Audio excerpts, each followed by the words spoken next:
What is up? Welcome to Talent Scout Reacts. My name is Ryan, former Talent Scout, indie major labels, current music management agency owner here with another banger. Sorry for the break. I just got done filming, not me personally, but I was in it, my band's music video last night, and I'm so excited for this release. Not going to plug anything like crazy, but it was kind of like my directorial debut as well, and it was just so much fun to do, like a storyboard with the music video, and it kind of puts things in perspectives when I react to these music videos, just how much work really goes into each one. You know, we sit here and we take our 5-10 minutes out here and just check things out, but honestly, like the 5 and 10 minutes that I do to react these videos equates to 4, 6, 8 hours of actual, you know, going in and filming, and then there's all the editing work and stuff. So I don't want that to be lost on anybody on how much time and money is put into these things, because it's really, it's a really cool art form, and I hope it never dies because it's just so much fun to do. Today we are reacting to The Devil Wears Prada. The song is called Termination.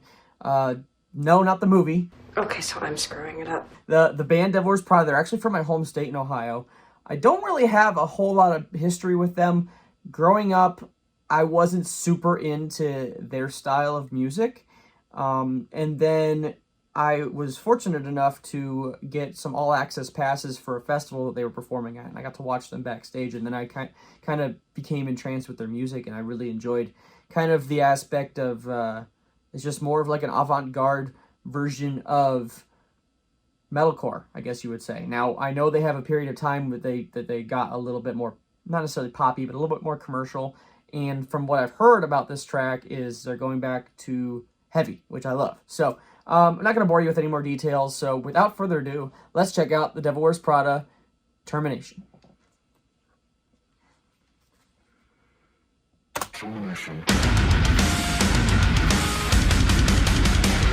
Okay, heavy off the bat.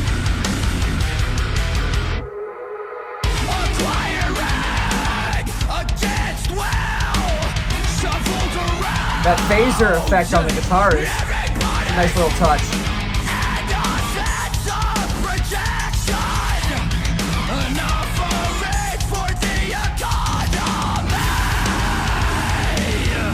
That riff is just chunky as hell.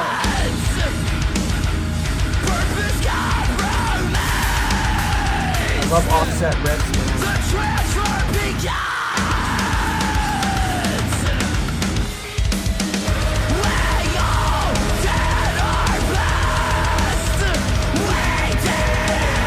Chorus.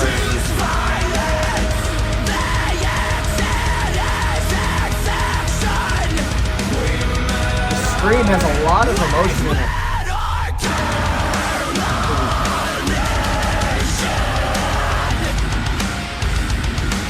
Really interesting structure. Like that bridge has a bunch of different patterns and even time signatures in it that make it a little bit pops out.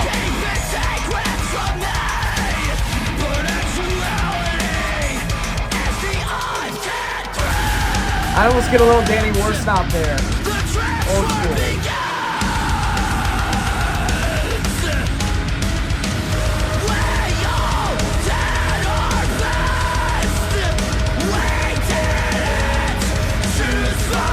Something a lot of bands don't do that have cleans and screams, they don't layer them together. I think that is an art form that is not used enough in this genre, and I like what they did there.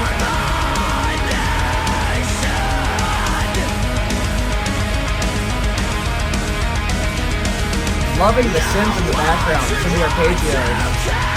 Really nice touch.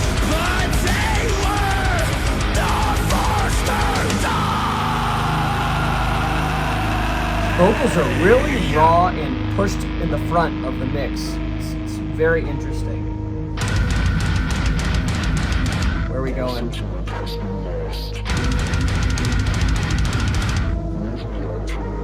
You know when there's distorted spoken word, something's about to happen. Come on.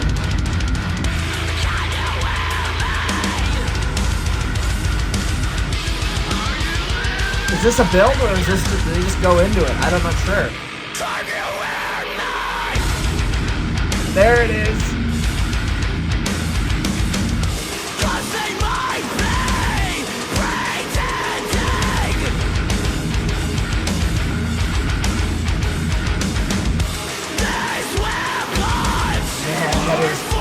chunky.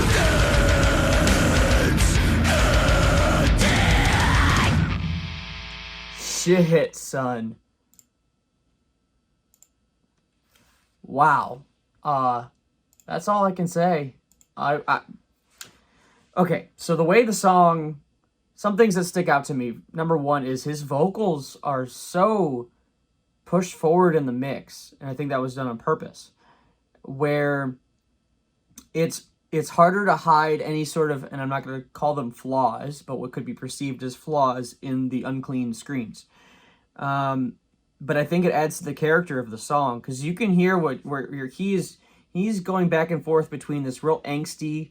It's not a scream. It's just like a talk, but it's very angsty up to a scream, and there's a lot there to give the listener dynamics to it. So it's not just like talk scream.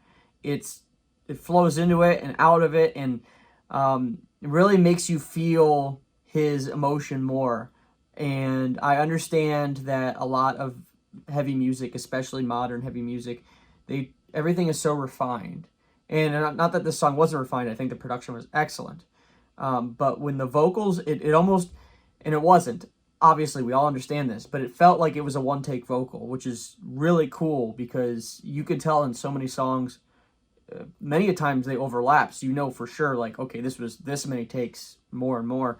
Whereas I didn't really catch that here, and I understand, again, that it was more than one vocal take. That'd be impossible to do today. But you got that vibe, and that's what's so cool. It was very authentic in regards to the vocals.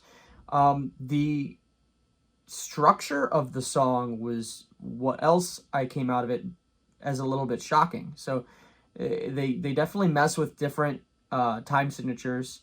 They mess with these offset patterns, offset riffs, which are my favorite. When you hear like that chunky riff, but it doesn't sound pure. It's hard to explain to somebody who doesn't play, but it's a certain kind of riff where you are essentially pushing down on one fret or on one string, and you're leaving the second string open, and it could be in different spots, or you're well, I call them offset. You could technically be on the second fret on one string and the third fret on the other, etc. I know this doesn't make sense to a lot of people who don't play, but it creates a sound that has a lot of dissonance to it, and it's a very mean, angry sound, and you just naturally get that mean, I'm ready to mosh kind of vibe. So they use that a lot, which is really cool, especially with a song right out of the gate. You don't know what you're expecting, something melodic, something whatever, and they just punch you right in the face with the first song they come out with. So that was excellent.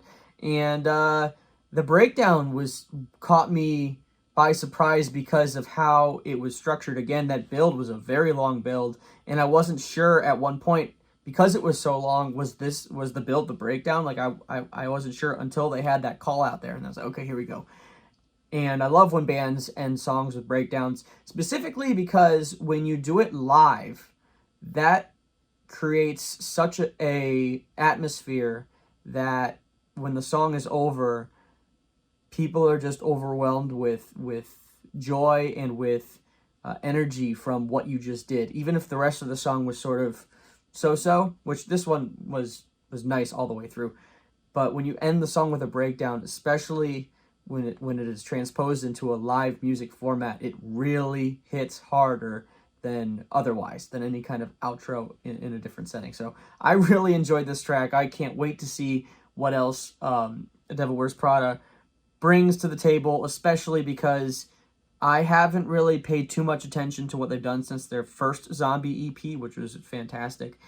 So this gives me a lot of hope to hopefully hear some awesome music, and I will definitely be checking them out at the Incarceration Festival in September. So really looking forward to all of this. Let me know what you think of the track. If you liked it, if you didn't, just let me know why in the comments below. Please like, share, and subscribe if you're enjoying the content. And as always, have a nice life.